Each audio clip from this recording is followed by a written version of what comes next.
চীন বরাবরই ভারতের প্রতিদ্বন্দ্বী, অর্থাৎ তাদের সম্পর্ক যে খুব মধুর নয় আমরা ভালো করেই জানি। কিন্তু এবার অজান্তে ভারতের সাহায্য করে বসল চীন।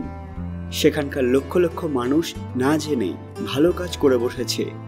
এই মানুষেরা বুঝতেও পারেনি যে তারা অজান্তেই তাদের রাষ্ট্রপতি শি জিনপিংয়ের আশা আকাঙ্ক্ষা নষ্ট করে দিচ্ছে।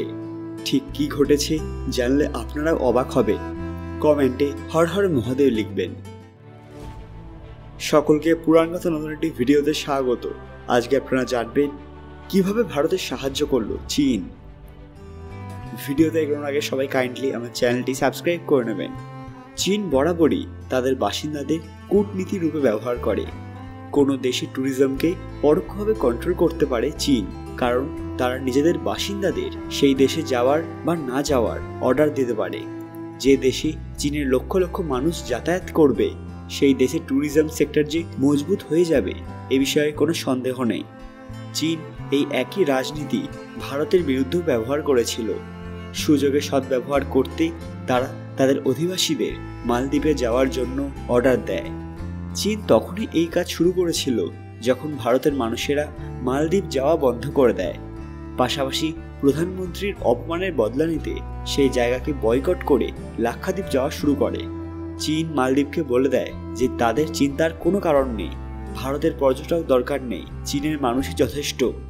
কিন্তু চীন অজান্তেই ভারতের প্রধানমন্ত্রী তথা সকলকে খুশি করে দেয়। পাশাপাশি চীন এবং লাক্ষাদ্বীপের প্রধানমন্ত্রীকে পুরোপুরি চমকে দেয়। চীনের হাজারো লোক হঠাৎ মালদ্বীপ ছেড়ে পালিয়ে গিয়েছে। আপনারা এই পরিসংখ্যান দেখলে অবাক হবেন। আসলে ভারত মালদ্বীপ বিবাদের আগে ভারতের লোকেরাই মালদ্বীপে বেশি যেত। সেই লিস্টে ভারত 1 নম্বরে ছিল, অর্থাৎ মালদ্বীপে কত মানুষ যায়, কোন দেশ থেকে কত বেশি পর্যটক আসে সেই লিস্টে। কিন্তু গত ফেব্রুয়ারি মাসে চীন জোর করে তাদের পর্যটকদের মালদ্বীপে পাঠায়, যে কারণে চীন নাম্বার 1-এ চলে যায় আর ভারতের স্থান হয় নাম্বার 5। তবে এর অর্থ এটাই যে ভারতের ট্যুরিস্টরা ভারতের সঙ্গেই আছেন, তারা প্রপারভাবে মালদ্বীপকে ব্যান করেছে।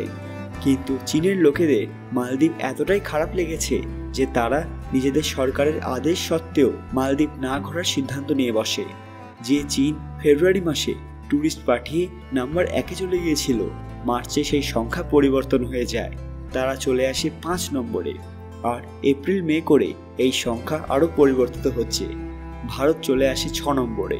অর্থাৎ বোঝাই যাচ্ছে যে ভারতের লোকেরা তো মালদ্বীপ যাওয়া ছেড়েই দিয়েছে, আর এখন চীনও মালদ্বীপ যাওয়া বন্ধ করে দিচ্ছে। অর্থাৎ পরোক্ষভাবে তারাও ভারতের হয়ে দাঁড়িয়েছে, তাদের প্রতিশোধ নিচ্ছে।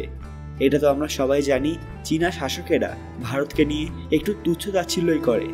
ভারতের দাঙ্গা হাঙ্গামাময় রাজনীতি, নড়বড়ে অবকাঠামো কিংবা দারিদ্রতা প্রায় তাদের উপহাসের শিকার হয়। অন্যদিকে ভারতের প্রতি চীনের একসময় ভয় ছিল, ঈর্ষা ছিল, আর ছিল তাদের সমান হওয়ার অপূরণীয় আকাঙ্ক্ষা। কিন্তু এখন হিমালয়ের নিচে যে টেকটনিকগুলো আছে সেগুলো নড়াচড়া করা শুরু করেছে। একদিকে সীমান্তে রক্ত ঝরছে, অপরদিকে ক্রমে দৃঢ় হতে থাকা তাদের অর্থনৈতিক সম্পর্ক সম্পূর্ণ ভিন্ন কথা বলছে, এবং সেটা এতই ভিন্ন যে পশ্চিমের কাছে তা অশনি সংকেত হিসেবে বেরিয়ে আসছে। অর্থাৎ চীন অজান্তেই সেই দেশকে সাহায্য করলো যাকে প্রথম থেকেই প্রতিদ্বন্দ্বী হিসেবে দেখত। অর্থাৎ চীন সরকারের কৌশল তাদেরকেই সমস্যায় ফেলে দিল। তো কেমন হলো আজকের এই খবরটি?